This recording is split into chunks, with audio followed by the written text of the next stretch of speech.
नमस्कार मैत्रिणींनो, मी आज तुम्हाला एक एकदम छान भाजी शिकवणार आहे.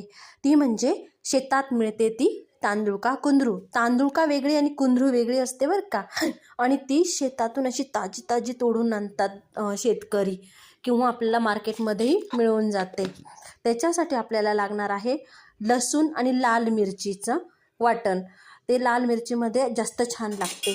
त्याच्यासाठी आपण कांदे कापून घ्यायचे आणि ती छान निवडून आणि गरम पाण्यात धुवून घ्यायची आहे. थोडीशी शिजून घ्यायची, ती लगेच शिजते. तर ती अशी मऊ शिजली की तिच्यावर थंड पाणी टाकून आणि ती अशी नितरत ठेवायची. नंतर आपल्याला कढईमध्ये थोडं तेल, जिरं आणि आपण लसूण लाल मिरचीचं वाटण केलं आहे ते छान फ्राय करून घ्यायचं. आणि त्याच्यामध्ये आपल्याला वाटेल तेवढा चवीनुसार कांदा टाकायचा आहे. तो छान फ्राय झाला की त्याच्यामध्ये आपली भाजी थोडीशी पाणी नितळून घ्यायचं आहे तिच्यातलं आणि अशी छान टाकून आणि कलसून घ्यायची.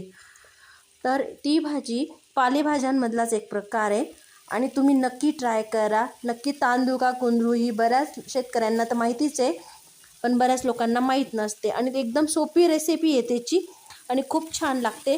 भाकरीबरोबर तर खूप सुंदर लागते आणि तुम्ही नक्की ट्राय करा, नक्की खाऊन बघा. तर आपली खानदेशी रेसिपी, बागलाण रेसिपी तांदूळ का कुंदरू कशी वाटली तुम्ही मला नक्की कमेंट करून सांगा.